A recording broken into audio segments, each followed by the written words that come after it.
சேதுவோட வீட்டுக்கு போலீஸ் வராங்க. வந்தோடனே இங்கே போதைப்பொருள் இருக்குன்னு சொல்கிறாங்க. அந்த மாதிரி இங்கே போதைப்பொருளாக இருக்கிறதுக்கு சான்ஸே இல்லை, யார் சொன்னா அப்படின்னு சொல்லிட்டு சேதுவோட அப்பா கேட்குறாரு. இங்கே பாருங்கள், எங்களுக்கு தகவல் வந்திருக்கு, நாங்கள் இங்கே எல்லாமே வந்து பார்க்கணும், செக் பண்ணணும் அப்படின்னு சொல்லிட்டு போலீஸ் சொல்கிறாங்க. இங்கே பாருங்கள், நீங்கள் வேணுன்னா செக் பண்ணிக்கோங்க, ஆனால் அப்படி ஒரு விஷயம் என் வீட்டில் நடக்க வாய்ப்பே இல்லை அப்படின்னு சொல்லிட்டு சேதுவோட அப்பா அப்படியே கோவமாக கேட்குறாரு. இல்லைங்க, நாங்கள் செக் பண்ணுறோம் அப்படின்னு சொல்லிட்டு போயிட்டு எல்லா இடத்துலையும் செக் பண்ணுறாங்க. ஃபுல்லாக செக் பண்ணுறாங்க. அப்படியே பார்க்குறாரு போஸ். ஐயோ, நம்ம மாட்டிக்கிட்டோமா, கண்டிப்பாக அந்த போதைப்பொருளாக எடுத்துருவாங்களா அப்படின்னு சொல்லிட்டு அப்படி திருத்தணும் முடிச்சிட்டு இருக்காரு. போயிட்டு எல்லா இடத்துலையுமே செக் பண்ணுறாங்க. போகிறாங்க, அந்த ரூம்குள்ளே போகிறாங்க. மலர் அப்பா இருக்காரு, பக்கத்தில் இருக்க அந்த ரூமை செக் பண்ணுறாங்க. இல்லை, அங்கே ஒன்றும் இல்லைங்க அப்படின்னு சொல்லிட்டு மலரோட அப்பா சொல்கிறாரு. இங்கே பாருங்கள், நாங்கள் செக் பண்ணிக்கிறோம், நீங்கள் எதுவுமே பேசக்கூடாது அப்படின்னு சொல்லிட்டு போலீஸ் போயிட்டு அந்த பக்கத்து ரூம் எல்லாத்தையும் செக் பண்ணுறாங்க. செக் பண்ணிவிட்டு ஒரு 5 மூட்டை இருக்க எடுத்துகிட்டு வராங்க. எடுத்துகிட்டு வந்தோடனே நிற்கிறாங்க. என்ன, எல்லா இடத்துலையும் செக் பண்ணிட்டீங்களா, எதுவுமே இல்லை அப்படின்னு சொல்லிட்டு சேதுவோட அப்பா சொல்கிறாரு. இல்லைங்க, நாங்கள் செக் பண்ணி பார்த்தோம், அங்கே 5 மூட்டை கஞ்சா இருக்குது, அதுவும் கஞ்சா செடி இருக்குது அப்படின்னு சொல்லிட்டு போலீஸ் சொல்கிறாங்க. அதை கேட்டோன்னே சேது அப்படியே பயங்கரமாக கோவப்படுறாரு. என்ன சொல்கிற அப்படின்னு சொல்லிட்டு பாட்டியும் சொல்கிறாங்க. இங்கே பாரு, இந்த வீட்டில் அப்படிலாம் நடக்க வாய்ப்பே இல்லை அப்படின்னு சொல்லிட்டு பாட்டி சொல்கிறாங்க. இங்கே பாருங்கள், யாரோ இந்த மாதிரி செடியை கொண்டு வந்து இங்கே வச்சுட்டு நீங்கள் போயிட்டு பாருங்கன்னு சொல்லிட்டு அவங்கள அனுப்பியிருக்காங்க அப்படின்னு சொல்கிறாரு சேது. எதுவாக இருந்தாலும் நீங்கள் தீர விசாரிங்க அப்படின்னு சொல்கிறாரு. இங்கே பாருங்கள், நாங்கள் எடுத்தது உண்மைதான் அப்படின்னு சொல்லிட்டு காட்டுறாங்க. அதை பார்த்தோன்னே அப்படியே போஸ் பார்க்குறாரு. என்ன போஸ், இதுக்கெல்லாம் யார் காரணம் அப்படின்னு சொல்லிட்டு அவங்க அப்பா கேட்குறாரு. அப்படியே அமைதியாக இருக்கார் போஸ், எதுவுமே பேசவே இல்லை. மலரோட அப்பாவை கூட்டிகிட்டு வந்து நிறுத்தியிருக்காங்க. அது எப்படி அங்கே வந்தது அப்படின்னு சொல்லிட்டு போலீஸ் கேட்குறாங்க.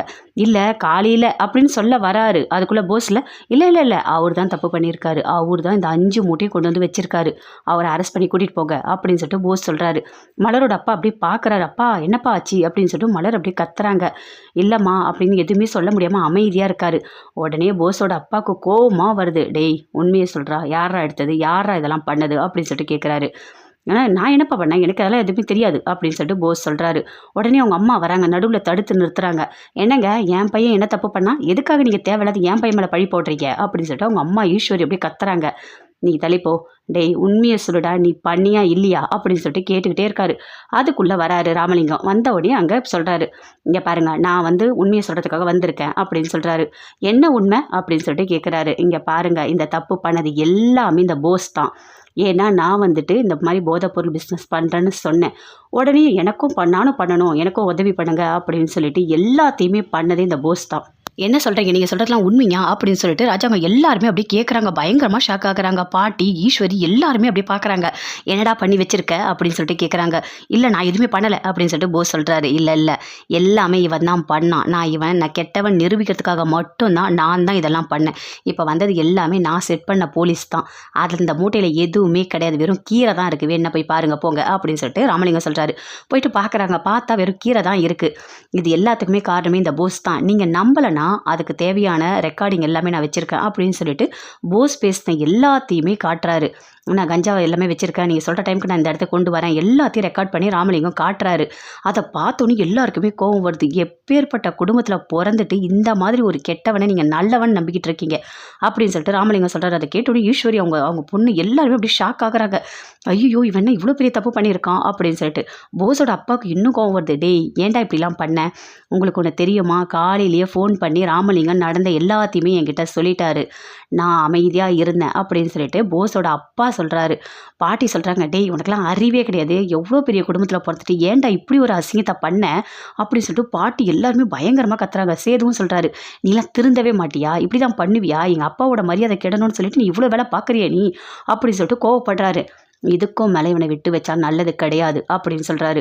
ராஜாங்க சொல்கிற உடனே போயிட்டு ஒரு சாட்டை எடுத்துகிட்டு வாங்க அப்படின்னு சொல்கிறாரு. போஸோட அப்பா போகிறாரு. போயிட்டு அந்த சாட்டையை கொண்டு வந்து கொடுக்குறாரு. கொடுத்தோடனே அப்படியே போஸை பிடிச்சி அடின்னு அடிக்கிறாரு. இந்த மாதிரி வேலை இனிமேல் பண்ணுவியா, உனக்கு எவ்வளோ தைரியம் இருந்தால் அதுவும் கஞ்சா செடியை கொண்டு வந்து வைக்கணும்னு சொல்லி வச்சுருப்பேன், இந்த மாதிரி நடந்திருந்தால் எவ்வளோ பெரிய பிரச்சனையும் ஆகிருக்கும், என் மானம் மரியாதை எல்லாமே போயிருக்கும், இவ்வளோ கஷ்டப்பட்டு நான் வாழ்ந்துட்டு இருந்தா நீ இதெல்லாம் பண்ணுவியா அப்படின்னு சொல்லிட்டு போட்டு அடின்னு அடிக்கிறாரு. ஈஸ்வரி வந்து அடுக்கிறாங்க. என்னங்க அடிக்காதீங்க மாமா, அடிக்காதீங்க, விட்டுருங்க, வேண்டாம், என் பையனை விட்டுருங்க அப்படின்னு சொல்கிறாங்க. இங்கே பாரு, உன் பையன் பண்ண தப்புக்கு வர கோத்துக்கு என்ன பண்ண போகிறேன்னு தெரியல அப்படின்னு சொல்லிட்டு பயங்கரமாக போட்டு அடிக்கிறாரு. சேதுவும் அப்படியே கோவப்படுறாரு. எல்லாருமே பார்க்குறாங்க. அப்படியே கத்துறாரு போஸ், என்ன அடிக்காதீங்கன்னு. அதை பார்க்கும்போது பாட்டிக்கும் அப்படியே கோவமாக வருது. எவ்வளோ பெரிய தப்பை பண்ணியிருக்க நீ, நல்லா போடு, 2 எக்ஸ்ட்ரா போடு அப்படின்னு சொல்லிட்டு நல்லா அடிக்க சொல்கிறாங்க. ஏன் இப்படி பண்ணுறீங்க, விட்டுருங்க, என் பையனை விட்டுருங்க அப்படின்னு சொல்லிட்டு ஈஸ்வரி அப்படியே கத்துறாங்க. உடனே ஈஸ்வரியோட வீட்டுக்காரர் சொல்கிறாரு. வாங்கட்டும், அவன் அப்போ தான் புத்தி வரும், அவனுக்கு எவ்வளோ தைரியம் இருந்தால் இவ்வளோ பெரிய தப்பை அவன் பண்ண துணிஞ்சிருப்பான் அப்படின்னு சொல்லிட்டு போஸோட அப்பா சொல்கிறாரு. ஈஸ்வரி அப்படியே கத்துறாங்க. கத்துறாங்க. அவங்க தங்கச்சி அப்படியே கத்துறாங்க, என் அண்ணனை விட்டுருங்க அப்படின்னு சொல்லிட்டு பயங்கரமா கத்துறாங்க. ஆனா அப்படியே பார்க்குறாங்க தமிழ். உனக்கு இதெல்லாம் வேணும்டா, எவ்வளோ தைரியம் இருந்தா நீ என் புருஷனை என் மாமனார்கிட்ட இருந்து பிரிக்கணும்னு நினைப்பியா? உனக்கு இருக்குடா அப்படின்னு சொல்லிட்டு பார்க்குறாங்க.